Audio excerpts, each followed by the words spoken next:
Hey, what's up, guys? For a long time, I've been bandying about, kind of going back and forth, doing a French video talking about my writing, my books. I'm the author of 7 books, primarily fiction, and I'm not going to go over all of them. They're listed in the show notes, in the kind of footnotes, in the description, and the thumbnail itself contains those books. But a couple reasons for this. I'm always on this channel, as you know, giving shout outs to the Francophone community in Canada, in Montreal, talking about my love of the Montreal Expos. I never waste an opportunity to say, we got to bring them back, bring the Expos back to Major League Baseball. Also, 5 of my 7 books are published with Aruka Press. Huge shout out, as always, to Alex Barbas, the editor-in-chief, CEO of Aruka Press. Absolute incredible guy. They're based in Canada, and fine, not in Quebec, in the Toronto area, but Canada nonetheless. French is one of the official languages of Canada, as all you know. So kind of like a grand confluence of all these things, of my love of the Expos, the Francophone community in Canada, and having the majority of my books published with a Canadian press. I was like, what if I talked about my books in French, answered some questions exclusively in French? It's like, you say you like the French community, and you make some videos in French here and there, but how about you do like a whole thing? When you talk about your fiction, your novels, it's always in English. And of course, I'm an American. My novels are all written in English. But why don't you do something in French? So fine, here it is. I've chosen 5 questions, even printed them out. And I'm going to address these 5 questions. I'll read what they are, and then respond exclusively in French. So for the rest of the video, I'm just going to be speaking in French. So here we go. Question number 1.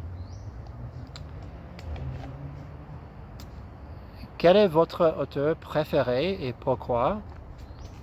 Ah bien, je dois commencer par mon père, Charles.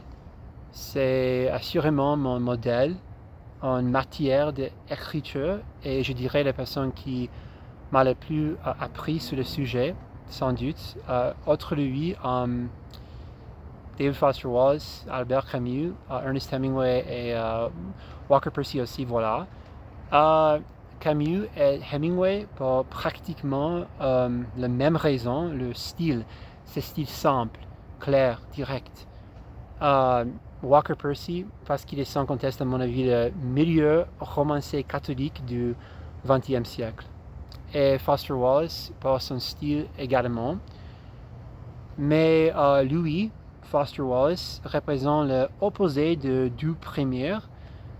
Ses livres incarnent véritablement une citation d'Hemingway sur ce qu'on appelle la liberté de la fiction. La liberté de la fiction. Avec Foster Wallace, on trouve exactement ça. On trouve exactement ça. Cette approche magnifique, maximaliste. Ça me plaît beaucoup. C'est fantastique. Question 2. Deuxième question. Le soi-disant art catholique est-il devenu banal et dépourvu d'inspiration? Si oui, quelle est la solution?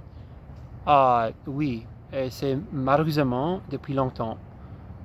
Aujourd'hui, les livres catholiques se résument presque tous à des méthodes en 7 étapes, pour ceci ou cela, ou des récits de témoignages personnels. Écoutez-moi, à mon avis, un livre n'est pas censé être une podcast ou une conversation entre amis, bavarder avec des amis, regarder les oiseaux, rien de plus. Non. Il faut viser de quelque chose de grand. Il faut viser de quelque chose de grand. Nourrir de vastes ambitions. Imaginez quelqu'un essayer d'écrire les divines comédies aujourd'hui. J'entends déjà tous les types, les mecs détracteurs. C'est trop long, trop complexe. La personne moyenne ne prendrait pas, bah, oh, quel dommage. Face à ça, face à ce type d'attitude, la solution est simple, je pense. Il faut renouer avec l'ambition.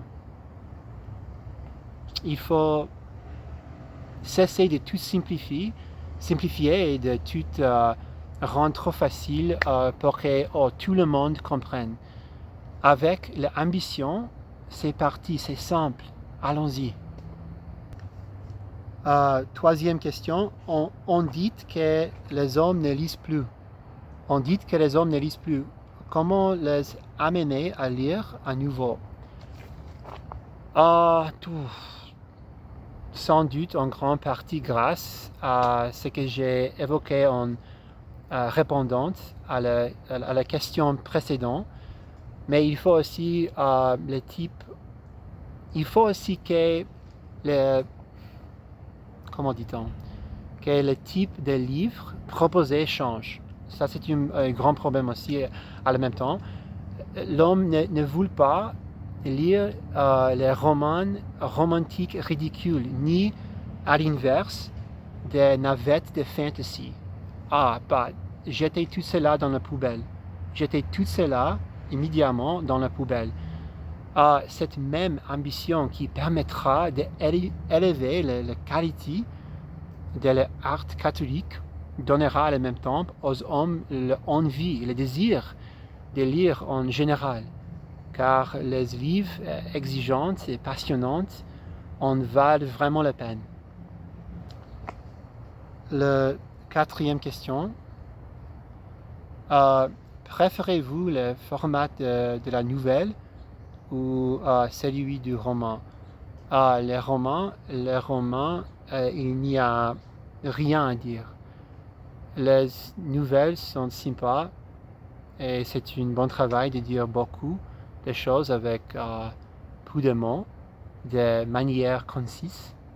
Mais il faut de l'espace pour respirer et réfléchir aussi à la fois en même temps.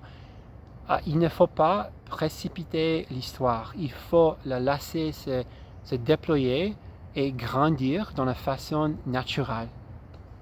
Ok, la dernière question, question 5. Qu'est-ce que l'authenticité pour un artiste? L'authenticité, c'est faire abstraction de ces deux camps. On vous dit souvent d'ignorer le détracteur et très bien. Mais il est sans doute plus important encore d'ignorer ceux qui vous voient comme un génie absolu, le flagonneur. Restez tranquille. Et évitez à la fois la déprimation et la surestimation positive aussi. Je pense que si vous êtes convaincu que votre travail apporte quelque chose de positif, lancez-vous. Contentez-vous de vous taire et de passer à l'action. Au boulot. On y va.